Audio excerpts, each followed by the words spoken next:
Schalk, these nights like these don't come around often. It's nice to see some of the ex-players get sort of honoured like that. You obviously, your son's one of them. He's going to be honoured tonight. Just tell us how it's like to be here and the feeling of the evening. Yeah, look, it's we old dogs, we don't, as you say, we don't always get these opportunities these days and so forth. But even the 2007 side has been a little bit in the dark, I believe. As of '95 was the only team that won the Rugby World Cup. And I'm so glad that they got this great opportunity tonight. And obviously because of that, I'm a dear friend of Johnny Berger. And last year when he told us he's going to induct them into the Hall of Fame, I said, I think it's a great idea. Then me and my wife got an invite to come and attend it and maybe even present something to Schalky tonight. So, yeah, we're living in a world where traditions are under threat and a lot of questions are being posed. But it's evenings like these that traditions get created again and celebrated. And maybe we as a country, and as an old man now, I can must probably say it, I don't think we celebrate enough the good things, while people are alive and can be celebrated.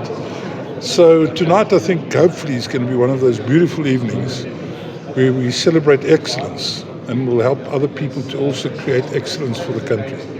I mean, rugby is obviously a big topic at the moment. We're going into a World Cup now as well. Just your thoughts, I mean, as someone who played there a long time ago and has been watching it? Well, yeah.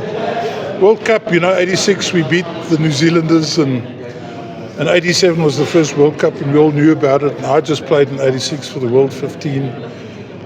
And we thought, we all heard there's a new company being formed, World Cup Pty Limited, and maybe we may play in it, 87 in New Zealand, which we didn't get to play and they won.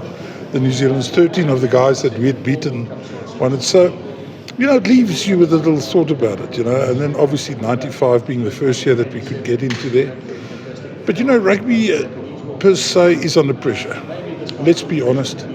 The viewerships around the world, the amount of debate going on with regards to referees. Just yesterday, today, we had to hear that Farrell's red card. Why go there? Let's make it easier. Let's make it more acceptable for the people. And there are so many young guys in this country. We're such a wonderful rugby playing country. We've got the best weather. Most of South Africa up north here, they don't get rain in the winter. And so we can play the expensive game. And so I'm just a passionate rugby guy. I just don't like seeing people running, taking ball, standing, and then running straight into somebody else. I mean, why don't they just step or whatever? But we old farts. We've got those problems. But it's a big year for South Africa. It's a big year for rugby, win or lose. And I think the country needs something good.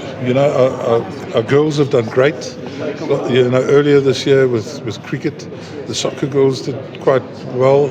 Netball girls not so well. But let the men now stand up and do something for the country. I was going to ask you just on a personal, the Schalk Schalk Junior ever rib you a bit with the World Cup winners medal and say that he got one of those and you didn't get your time? Well, as a trade-off, he hasn't got a Currie Cup medal. Or a Lion Cup medal. Although,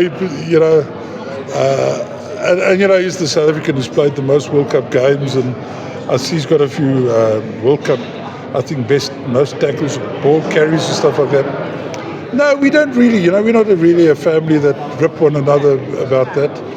I think we respect one another's uniqueness, and he brought something unique to the game, and we appreciated it. It wasn't always easy. The amount of yellow cards that he got when, he was a targeted man. But, being able to, it's like, you're letting me think now, when he won the Laureus comeback of the year, And I was there in Shanghai, lucky to witness it. And afterwards, Sky TV came to me and they said, "Oh, you must be very proud of your son, one of 8 billion people to be able to win the comeback of the year." I said, "Well, no. I don't think there should be an award like this.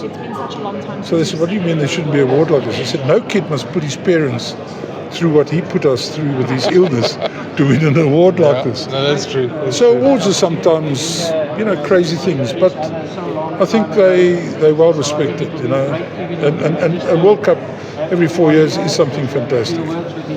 And is any chance he's going to be going into the wine business with you, or is he not the wine? No, I think he's a great consumer of beer and wine. His brother's with us in the business. He's purveying something different, in the property business with a dear friend of him. He's Zama Seliger, and they're doing great. I hear every day people say he's doing very well on television. We sit there, we differ sometimes on opinions. But maybe one day, maybe his kids come and become winemakers on the farm, and there's still a wonderful cricket pitch that I've made for him because he wasn't supposed to be a rugby player, and No, thanks, and enjoy it tonight. Enjoy presenting that award. Thanks.